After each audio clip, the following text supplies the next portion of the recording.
Welcome to lesson 27.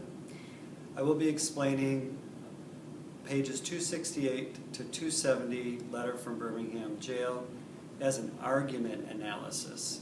So now I'm trying to get you used to spotting and identifying the purposes of argument techniques. We're not looking at style very much, if at all. We're looking on what are the techniques that you really aren't that exposed to yet, but you're going to start to get used to them, seeing them. The argument techniques that strengthen the argument. Yes, stylistic techniques do that, but there are other types of techniques that are more central to an argument. Okay, so I am in the middle of page 268, and recurring throughout the whole letter, more than any other technique, is, and this will help you answer your worksheet on these pages, on these 5 paragraphs. The most common technique that he's using is refuting a counter-argument, like identifying an opposing point that the clergyman would make against him or his organization, and they would not accept it, but he would identify it, king, and explain the legitimacy of why he was doing what he was doing. So they labeled him an extremist, and now he is refuting that. So that is the primary technique. When you write an argument analysis, you want to look at, for instance, the section that you have to write on, and you want to see the predominant techniques. Right? There are tons of techniques in here. But what you'll want to identify are also rhetorical strategies. I am going to cover that in later lessons, but they're here. And we have to identify them. You already really know them, you're just not used to identifying them, looking at them, but you're aware of them. The most common rhetorical strategies are comparing, contrasting, cause-effect, process, analysis, narration can be one, putting things in chronological order. Those are the main ones. There are 9 total, though. So, what is a rhetorical strategy? It is the organization of ideas on the part of the author in order to promote a certain type of processing of the information. So I will pit different ideas against each other to show their similarities. I'll be presenting one then the other, comparing. I'll do that to show their differences, contrast. I will analyze, I will break something down into its parts and see how they work together. And so on. Cause-effect, I'll show the outcome of something. But I'll present it in such a way that you could understand that cause-effect flow. So rhetorical strategies. So we have the refuting a counter-argument, but how? How does he actually do that? Well, he has one force is, the other force is. So he has 2 parts of the African American community. He's saying, if you think I'm extreme, you should see these guys. This side is very complacent or apathetic, they're not doing anything. And this side, the black Muslims, are, they're very violent, or prone to being violent. And they're very frustrated and maybe prone to being violent. So I have a potentially aggressive group and a passive group. Those are the ends of the spectrum. My group is in the middle, all right? So I'm not an extremist. All right, so if we were to break these 5 sentences into their 3 sections like you would do in a précis, you would say that this paragraph is still part of this idea.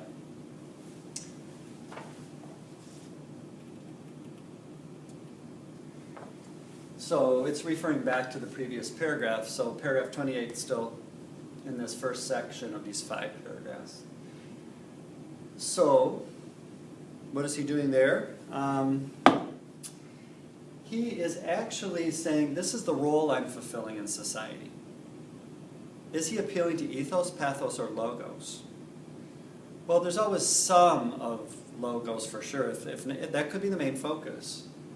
But we might say here that he's appealing to ethos more than anything else because it's his credibility that he's enhancing by saying that I'm performing, my group, a very important role in society to stand between these two extreme camps of the African American community.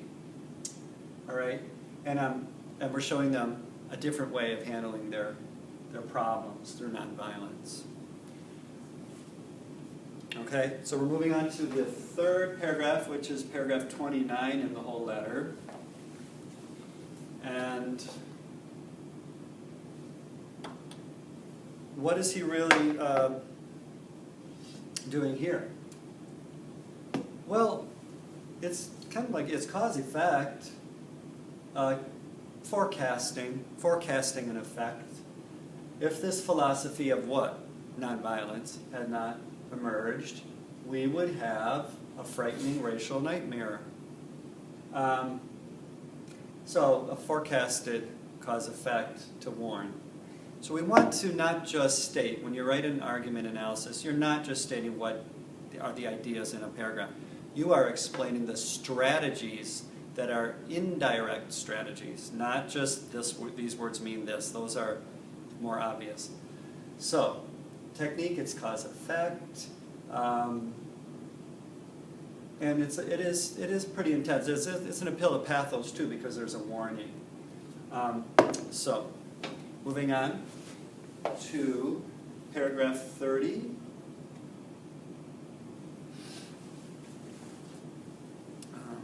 Which is your fourth paragraph. Now, notice what King is doing here. He is looking at the African American communities and other minority groups around the world, and he's observing like a social dynamic, he's making social and observations on that are sociological and what's happening around the world. And in a way, there's an analysis going on here. Especially when he gets down further in the paragraph. He's saying that the African American, this is what's going on inside of him. This is what has to happen because of that. So there's a psychological analysis going on, explanation, and sociological analysis. So I would say that is our primary technique. But he is forecasting some cause-effect too. And it's really still, at the same time, you might not be able to see it there, but right here he's saying, and now this approach of nonviolence is being termed extremist. He's still refuting the opposing point. This section of 5 paragraphs still really is overall achieving one purpose. Okay, so refutation of opposing point. But in this paragraph, I would say he's appealing to logos a lot because of all the analysis. And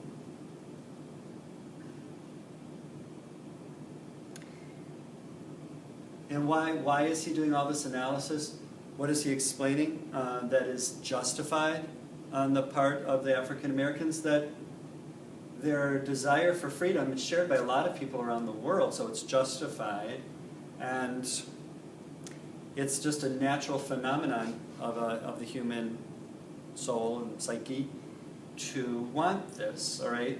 So it is justified in a couple ways, happening around the world, and it's part of human nature.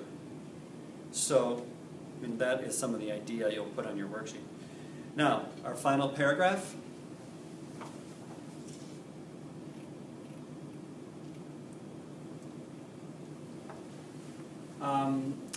Now, he's still refuting extremism, and he says that I thought of it because you labeled me that, but I thought about it and started to think, well, extremism really isn't wrong. In many instances, it was good in the past. What is this technique of referring to Amos, Paul, Jesus, John Bunyan, who was a British Puritan minister in the 1600s who was jailed for his beliefs. Abraham Lincoln, Thomas Jefferson. Well, all of these people, he's making allusions, references to. So the technique is allusion that dominates this paragraph. But when you write about such things, you do not want to just say that. You want to look at the group and break it down. That's another type of rhetorical strategy. He's not using it, but you should use it to analyze. It's called classification. It means categorizing the elements you have into their respective groups. So some of these are biblical or Christian, and some of these, well, they're not all Christian. He wasn't Christian, but biblical references, biblical allusions, and also some political or historical allusions. So, think about that when you refer to his strategy. And so that's what he's doing there. And he's analyzing Calvary, the crucifixion of Jesus in that situation. He's analyzing that in this paragraph. And so those are some of your answers you will find on your sheets. He does have rhetorical questions in here, but why? Still, it's to support his refutation of extremism. He does have balance through antitheses. Let's see if I can find one of those here.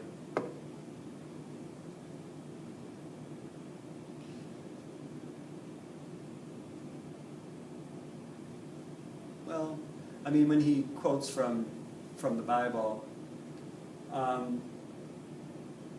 that might be an antithesis, but he does have antitheses in there.